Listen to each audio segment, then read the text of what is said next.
Welcome to tea news. నేను సింధూర. ఇక అప్డేట్స్ చూసే ముందు హెడ్లైన్స్ చూద్దాం. కుమన్న రాష్ట్ర రైతాంగం, సర్కార్ వైఖరిపై రైతుల నిరసనలు, పోలీసుల ఉక్కుపాదం. రుణమాఫీ పేరుతో అన్నదాతలను నట్టేట ముంచారు, రైతులను నిర్బంధించటం అరాచకమన్న హరీష్ రావు. రాజీవ్ గాంధీ విగ్రహాన్ని తెలంగాణ ప్రజలపై రుద్దటం సరికాదు, తెలంగాణ అస్తిత్వాన్ని అవమానిస్తే ఊరుకునేది లేదన్న కేటీఆర్. డిఎస్సి ఎగ్జామ్ నిర్వహణలో భారీగా అక్రమాలు, ప్రశ్నల పునరావృతం, అధికారుల పాత్ర ఉందన్న అభ్యర్థులు. అగమ్య గోచరంగా అంగన్వాడీ కేంద్రాల నిర్వహణ, నెల నెలా వేతనాలందక టీచర్లు, హెల్పర్ల ఆవేదన. రాష్ట్రంలో మరో 4 రోజులు వర్షాలు, పలు జిల్లాలకు ఐఎండీ అలర్ట్ జారీ. డీటెయిల్స్ చూద్దాం. హైదరాబాద్ వ్యాప్తంగా వర్షం దంచికొట్టింది. ఉరుములు మెరుపులతో కూడిన భారీ వర్షం పడింది. ఎడతెరిపి లేకుండా వర్షం పడటంతో నగరం తడిసి ముద్దయింది. నాంపల్లి, మెహదీపట్నం, ఖైరతాబాద్, జూబ్లీహిల్స్, బంజారాహిల్స్, అమీర్పేట్, యూసఫ్గూడ, షేక్పేట్, హస్తినాపురం, ఖైరతాబాద్లో భారీ వర్షం కురిసింది. కొత్తపేట, సరూర్ నగర్, ఎల్బీనగర్, నాగోల్, అల్కాపురి ప్రాంతాల్లో భారీగా వర్షం పడింది. వీధుల్లో వరద పోటెత్తింది. లోతట్టు ప్రాంతాలు జలమయమయ్యాయి. కొన్ని చోట్ల నడుములోతు నీళ్లు నిలిచాయి. ప్రజలు అత్యవసరమైతే మినహా బయటకు రావద్దని ప్రజలకు అధికారులు సూచించారు.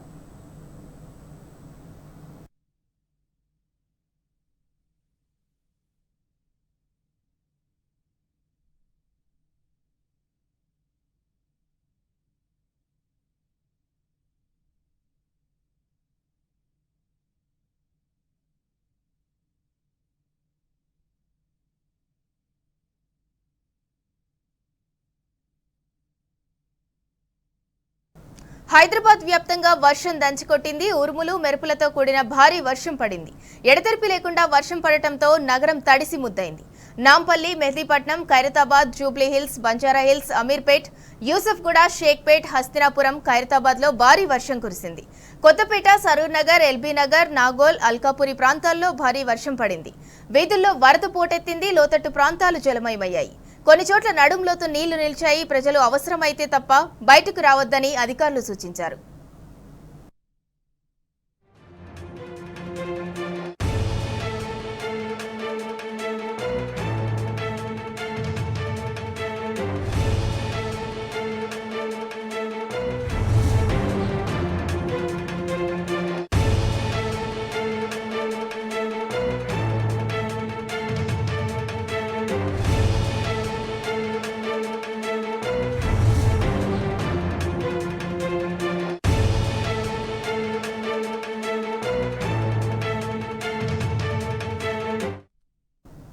హైదరాబాద్ వ్యాప్తంగా వర్షం దంచికొట్టింది. ఉరుములు మెరుపులతో కూడిన భారీ వర్షం పడింది.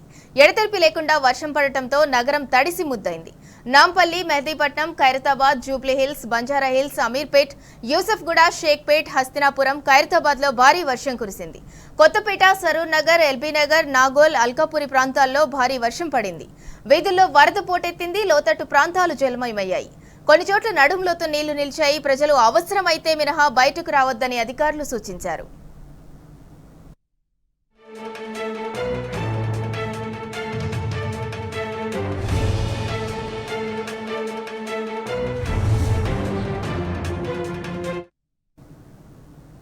రాష్ట్రంలో మరో 5 రోజుల పాటు వర్షం కురిసే అవకాశం ఉందని హైదరాబాద్ వాతావరణ కేంద్రం తెలిపింది. ఉత్తర కర్ణాటకను ఆనుకొని తెలంగాణ మీదుగా ఉపరితల ఆవర్తనం కొనసాగుతోంది. దీని ప్రభావంతో రాష్ట్ర వ్యాప్తంగా పలు జిల్లాల్లో వర్షాలు కురిసే అవకాశం ఉంది. తేలికపాటి నుంచి మోస్తరు వర్షాలు పడతాయని వాతావరణ శాఖ తెలిపింది. పలు జిల్లాలకు వాతావరణ శాఖ ఎల్లో అలర్ట్ జారీ చేసింది. అటు సిటీలోనూ తేలికపాటి నుంచి మోస్తరు వర్షాలు కురిసే అవకాశం ఉందని వాతావరణ శాఖ తెలిపింది.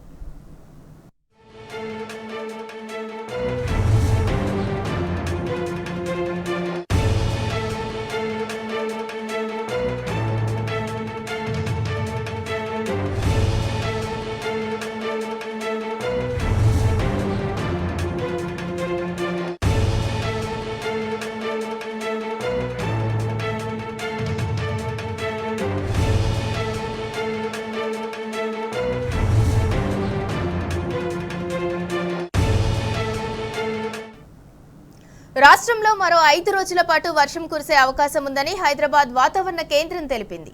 ఉత్తర కర్ణాటకను ఆనుకొని తెలంగాణ మీదుగా ఉపరితల ఆవర్తనం కొనసాగుతోంది. దీని ప్రభావంతో రాష్ట్ర వ్యాప్తంగా పలు జిల్లాల్లో వర్షాలు కురిసే అవకాశం ఉంది. తేలికపాటి నుంచి మోస్తరు వర్షాలు పడతాయని వాతావరణ శాఖ తెలిపింది. పలు జిల్లాలకు వాతావరణ శాఖ ఎల్లో అలర్ట్ జారీ చేసింది. అటు సిటీలోనూ తేలికపాటి నుంచి మోస్తరు వర్షాలు కురిసే అవకాశం ఉందని వాతావరణ శాఖ తెలిపింది.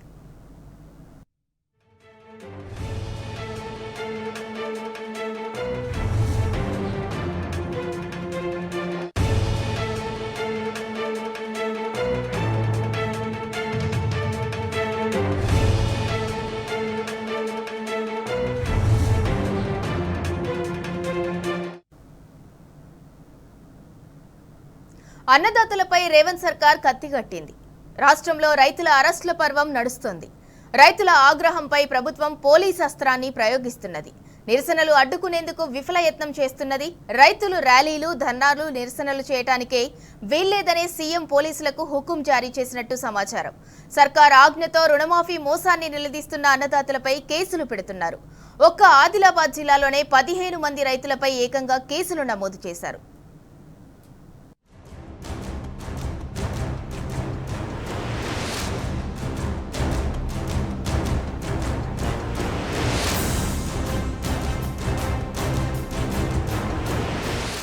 తూతూ మంత్రంగా రుణమాఫీ చేసిన రేవంత్ సర్కారుపై యావత్ రైతులోకం భగ్గుమంటున్నది. రుణమాఫీ కాక రగిలిపోతున్న రైతన్నలు రోడ్లెక్కి సీఎం దిష్టిబొమ్మల దహనాలు, శవయాత్రలు నిర్వహిస్తున్నారు. ఆ వేడికి సీఎం, మంత్రులు ఉక్కిరిబిక్కిరవుతున్నారు. రుణమాఫీ పూర్తి చేశామంటూ శుద్ధ అబద్ధాలు చెప్తున్న ప్రభుత్వం తమకు మాఫీ కాలేదని రైతులు నెత్తినోరు బాదుకొని అరిచినా పట్టించుకోవడం లేదు. పైగా అన్నదాతలు గొంతెత్తకుండా పోలీసులతో ఉక్కుపాదం మోపుతున్నది. ప్రభుత్వం చేసిన మోసంతో ఆగ్రహం కట్టలు తెంచుకొని రోడ్డెక్కిన రైతులపై నిర్దాక్షిణ్యంగా పోలీసు కేసులు పెడుతున్నది. బాధిత రైతుల గోడు వినాల్సిన ప్రభుత్వం వారి గొంతు నొక్కుతున్నది. ఒక్క ఆదిలాబాద్ జిల్లాలోనే 2 రోజుల్లో 15 మంది రైతులపై కేసులు నమోదు చేసింది. తద్వారా రాష్ట్ర వ్యాప్తంగా ఉన్న రైతాంగానికి హెచ్చరికలు పంపుతున్నది. దీంతో మా హామీ మా ఇష్టం, మేం చేసిందే రుణమాఫీ, ప్రశ్నిస్తే కటకటాల వెనక్కి అన్నట్టుగా పరిస్థితి తయారైందని రైతులు ఆవేదన వ్యక్తం చేస్తున్నారు. మరోవైపు రాష్ట్రంలో ఆదివారం రైతులు రోడ్డెక్కడంపై సీఎం రేవంత్ రెడ్డి ఆగ్రహం వ్యక్తం చేసినట్టు తెలిసింది. దీంతో రైతులు ధర్నాలు చేయకుండా కట్టుదిట్టం చేయాలని పోలీసు ఉన్నతాధికారుల నుంచి కింది స్థాయి అధికారులకు మౌఖిక ఆదేశాలు వెళ్లినట్లు విశ్వసనీయ వర్గాలు తెలిపాయి. మొత్తంగా రైతులు గొంతెత్తకుండా ఉక్కుపాదం మోపాలని ప్రభుత్వం విశ్వ ప్రయత్నం చేస్తున్నది.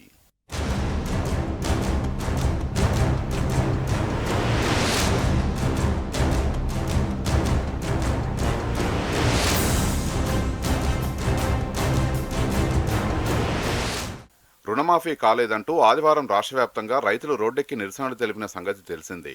దీంతో వారిని అదుపు చేసేందుకు ప్రభుత్వం పోలీసు కేసులు పెడుతున్నది. ఆదిలాబాద్ జిల్లా రుయ్యాడిలో రైతులు సీఎం రేవంత్ రెడ్డి దిష్టిబొమ్మకు శవయాత్ర నిర్వహించారు. దీంతో పోలీసులు 11 మంది రైతులపై కేసు నమోదు చేశారు. గ్రామానికి చెందిన నిమ్మల సుదర్శన్ రెడ్డి, పుండ్రు పోతారెడ్డి, ఉపేందర్ రెడ్డి, కుమ్మరి భూమన్న, విపుల్ రెడ్డి, సూర్యసేన్ రెడ్డి, గోక లక్ష్మారెడ్డి, నక్క ధనుంజయ్, దత్తు, సతీష్ రెడ్డి, నర్సింహులపై కేసు నమోదు చేశారు. ఆదివారం సాయంత్రం 5:30 గంటలకు అదుపులోకి తీసుకుని రాత్రి 10:30 గంటల వరకు పోలీస్ స్టేషన్లో నిర్బంధించారని బాధితులు వాపోతున్నారు. తమపై ఎవరు ఫిర్యాదు చేశారని అడిగినా చెప్పలేదని తెలిపారు.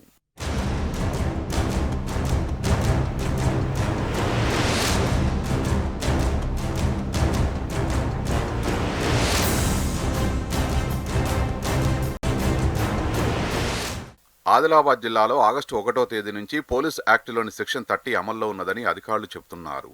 నిబంధనల ఉల్లంఘనతో పాటు పోలీసుల విధులకు ఆటంకం, సీఎం హోదాలో ఉన్నవారిని అవమానపరిచేలా వ్యవహరించినందుకు కేసు నమోదు చేసినట్టు అధికారులు చెబుతున్నారట. ఈ ఘటనపై సోమవారం రుయ్యాడి రైతు వేదికలో రైతులు ప్రత్యేకంగా సమావేశమయ్యారు. అన్నదాతలపై ప్రభుత్వం కేసులు పెట్టడాన్ని తీవ్రంగా ఖండించారు. రుణమాఫీ అడిగితే కేసులు పెడతారా అంటూ ఆవేదన వ్యక్తం చేశారు. దీనికి కొనసాగింపుగా సోమవారం ఆదిలాబాద్ జిల్లా బజార్ హత్నూర్ పోలీస్ స్టేషన్లో మరో 4 రైతులపై కేసు నమోదు చేశారు. ముందస్తు అనుమతి తీసుకోకుండా ర్యాలీ, సీఎం రేవంత్ రెడ్డి దిష్టిబొమ్మను దహనం చేసినందుకు రైతులు డబ్బుల చంద్రశేఖర్, అలికె గణేష్, తురాటి భోజన్న, చెట్ల వినీల్పై కేసులు నమోదు చేసినట్లు ఎస్ఐ అప్పారావు తెలిపారు. ఒక్క ఆదిలాబాద్ లో మాత్రమే కాదని ఇతర అన్ని జిల్లాల్లోనూ రైతులు రోడ్డెక్కితే కేసులు పెట్టాలని పోలీసులు నిర్ణయించినట్లు చెబుతున్నారు.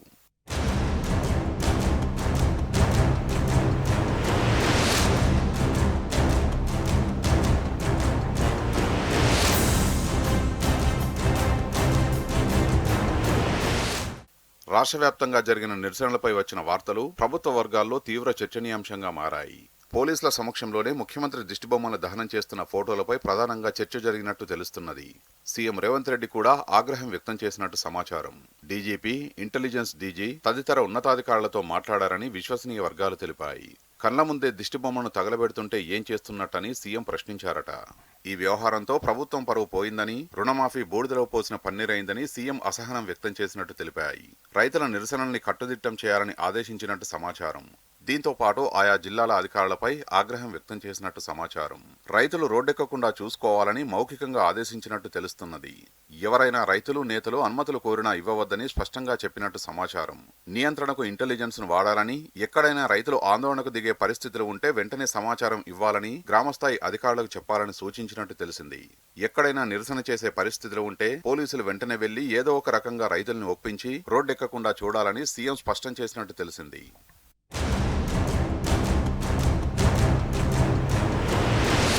రేవంత్ రెడ్డి ప్రభుత్వంపై మాజీ మంత్రి హరీష్ రావు మండిపడ్డారు. ప్రజాపాలన అని ప్రచారం చేసుకుంటూ అప్రజాస్వామిక విధానాలను అనుసరించడం సిగ్గుచేటన్నారు.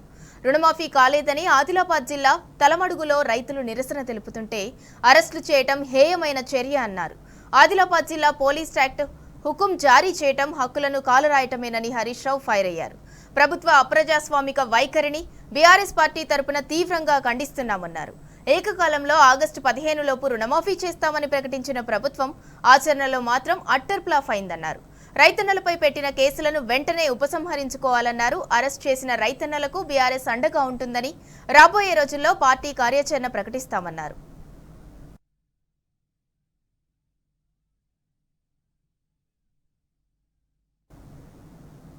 రుణమాఫీపై కాంగ్రెస్ డ్రామాలను పెద్దపల్లి జిల్లా రైతులు ఎండగట్టారు. అర్హత ఉన్నా ఇంతవరకు రుణాలు మాఫీ కాకపోవడంపై నిప్పులు చెరిగారు. లేనిపోని సాకులు చెప్పి అన్యాయం చేస్తున్నారని మండిపడ్డారు. 2 లక్షల రూపాయలకు పైబడి రుణాలను రైతుల జాబితాను విడుదల చేసి అదనపు డబ్బులను జమ చేయించుకోవాలని డిమాండ్ చేస్తున్నారు. సరైన ప్రణాళిక లేకుండా ప్రభుత్వం గందరగోళం సృష్టిస్తోందని అన్నదాతలు ఆగ్రహం వ్యక్తం చేస్తున్నారు. 2017లో ఇండియన్ బ్యాంకులో లోన్ తీసుకున్నాను 48,000.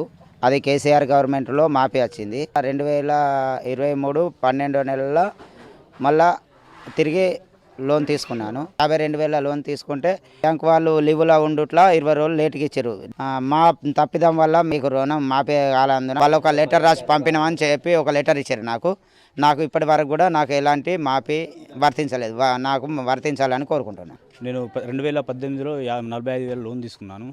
కేసీఆర్ ప్రభుత్వం అప్పుడు 45,000 లోన్ మాఫీ అయింది. ప్లస్ మళ్ళీ ఇప్పుడు మన కాంగ్రెస్ గవర్నమెంట్ వచ్చినప్పుడు మళ్ళీ లోను కంటిన్యూ అయింది. లోను ఇంట్రెస్ట్ తోటి 51,000 అయింది. నేను మొన్న బ్యాంకు పోయి అడిగితే మేము లిస్టు పంపిస్తాము 15వ తారీఖు లోపు మాఫీ అవుతుందని చెప్పేసారు. అడిగితే ఇంకా లిస్ట్ మాకు రాలేదని చెప్పేసి అంటారు. మాఫీ కాలేదన్నది. నేను ఇండియన్ బ్యాంకులో 2013లో నేను లోన్కి అప్లై చేశాను. అప్పటి నుంచి కట్టుకుంటూ తీసుకుంటూ అత్తనే ఉన్నాను. కేసీఆర్ ప్రభుత్వం వల్ల 1,00,000 రూపాయలు మ్యాప్ అయినాయి. మొన్న నవంబర్లో నేను 1,46,000 మళ్ళీ కొత్తగా లోన్ తీసుకున్నాను. అవి మొన్న లిస్టులో నా పేరు రాలేదు. ఇప్పుడు కొత్తగా తీసుకోలేదు బాబు. 2013లో తీసుకున్నట్టు చూపెడుతుందని బ్యాంకు వాళ్ళు చెప్తారు. 2015లో 1,00,000 రూపాయల లోన్ తీసుకున్నా. కేసీఆర్ 2023లో మాఫీ చేసిర్రు. మాఫీ చేసినాక రేవంత్ రెడ్డి గారు వచ్చి మళ్ళీ మాఫీ పైసలు మళ్ళీ జల్దీ తీసుకొని మళ్ళీ మాఫీ చేస్తా అన్నాడు. మాఫీ ఇంతవరకు కూడా మాఫీ కాలేదు. ఫస్ట్ లిస్టులో మాఫీ కాలేదు, సెకండ్ లిస్టులో మాఫీ కాలేదు, 1,00,000 రూపాయలు కూడా మాఫీ కాలేదు. దానికోసానికి ఎదురు చూస్తున్నాము. ఈ రైతు బంధు కూడా వల్లేదు.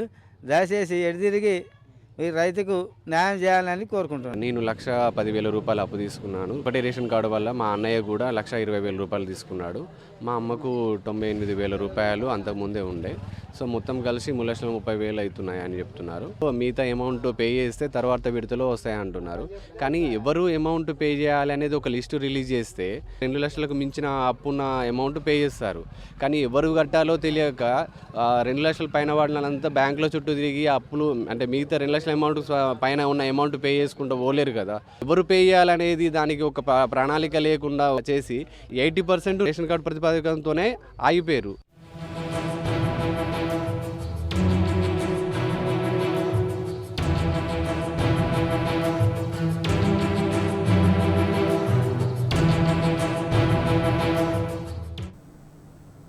రేవంత్ సర్కార్పై BRS working president KTR fire అయ్యారు. సచివాలయం ముందు తెలంగాణ తల్లి విగ్రహం ఏర్పాటు చేయాలని ఇప్పటికే నిర్ణయించగా కాంగ్రెస్ దుందుడుకుగా వ్యవహరించి రాజీవ్ విగ్రహాన్ని ఏర్పాటు చేసిందన్నారు.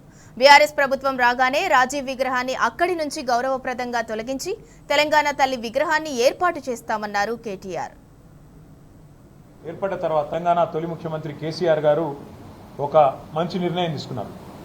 తెలంగాణ పౌరుషాన్ని, తెలంగాణ యొక్క ఆత్మగౌరవాన్ని చాటే విధంగా చాలా గొప్పగా ఒక అద్భుతమైన భవనాన్ని నిర్మాణం చేసి తెలంగాణలోని భవిష్యత్ తరాలకు అందించాలనే ఉద్దేశంతో అక్కడ ఒక మంచి డిజైన్ ఎంపిక చేసి చాలా లోతుగా ఆలోచించి సెక్రటేరియట్ కట్టారు.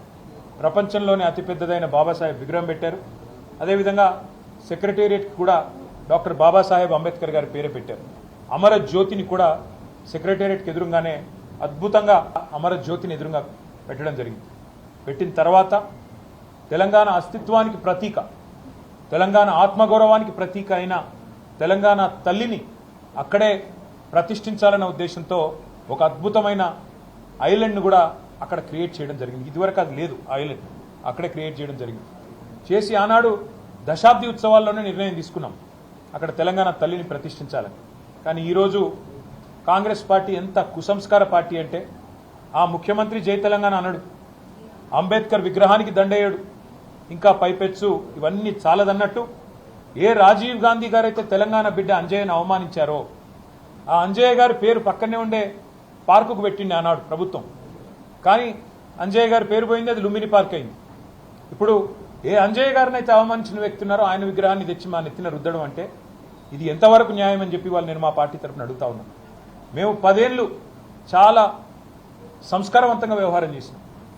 రాజీవ్ ఆరోగ్యశ్రీ అనే పథకం ఉంటే దాని పేరు మార్చలేదు, అట్లే కొనసాగించాం. రాజీవ్ రహదారి అని స్టేట్ హైవే ఉంటే దాని పేరు కూడా మార్చలేదు. రాజీవ్ గాంధీ యూనివర్సిటీ అని IIIT బాసరకు పేరుంటే నాలెడ్జ్ యూనివర్సిటీ అని దాన్ని కూడా మార్చలేదు, కొనసాగించినాం. ఉప్పల్లో ఉండే అంతర్జాతీయ స్టేడియంకు రాజీవ్ గాంధీ స్టేడియం అని పేరున్నా దాన్ని కూడా కొనసాగించినాం తప్ప మార్చలేదు. అదే మాదిరిగా అంతర్జాతీయ విమానాశ్రయం పేరు రాజీవ్ గాంధీ అంతర్జాతీయ విమానాశ్రయం ఉన్నా దాన్ని కూడా కొనసాగించినాం తప్ప కుసంస్కారవంతంగా ఆలోచన చేయలేదు. కానీ ఇవాళ బాధతోనైనా చెప్పక తప్పడం లేదు. మీరు తెలంగాణ తల్లిని అవమానించిన తర్వాత, తెలంగాణ అస్తిత్వానికి ప్రతీక అయిన మనందరి తల్లి లాంటి తెలంగాణ తల్లిని మీరు అగౌరవపరిచిన తర్వాత తప్పకుండా ఈ మాట బాధతోనే చెప్తా ఉన్నాం. రాజీవ్ గాంధీ గారు మరి తెలంగాణకు ఆయనకు సంబంధం ఏందో నాకే తెలియదు. రాహుల్ గాంధీ దగ్గర మార్కులు కొట్టేయాలంటే మీ గాంధీ భవన్లో పెట్టుకో, లేదా జూబ్లీహిల్స్లో నీ ఇంట్లో పెట్టుకో, ఎవరు వద్దంటలేదు. కానీ ఇవాళ తెలంగాణ సెక్రటేరియట్ ముందు రాజీవ్ గాంధీ విగ్రహాన్ని పెట్టి ఏ కాంగ్రెస్ పార్టీ అయితే వందలాది మంది పిల్లల ప్రాణాలు తీసిందో ఆ కాంగ్రెస్ పార్టీ మళ్ళొక్కసారి క్రూర పరిహాసం ఆడే విధంగా తెలంగాణతో, తెలంగాణ అస్తిత్వాన్ని, తెలంగాణ ఆత్మగౌరవాన్ని దెబ్బతీసే విధంగా వ్యవహారం చేస్తూ ఉన్నారు. మేము తప్పకుండా మాటిస్తా ఉన్నా మా తెలంగాణలోని అన్నదమ్ములకి, ఆడబిడ్డలకి, మన పోరాటమే అస్తిత్వ పోరాటం, ఆత్మగౌరవ పోరాటం. తప్పకుండా మనం మళ్ళీ తిరిగి వస్తాం. అది కాంగ్రెస్ వాళ్ళకు తెలుసు, మీకు తెలుసు, మాకు తెలుసు. 4 ఏళ్లలో మళ్ళీ కేసీఆర్ గారి నాయకత్వంలో తిరిగి తెలంగాణలో ప్రభుత్వం కూడా మనదే ఏర్పడుతుంది. ఏర్పడ్డ తర్వాత వెంటనే తప్పకుండా రాజీవ్ గాంధీ గారి విగ్రహాన్ని అక్కడి నుంచి సకల మర్యాదలతో తొలగిస్తాం.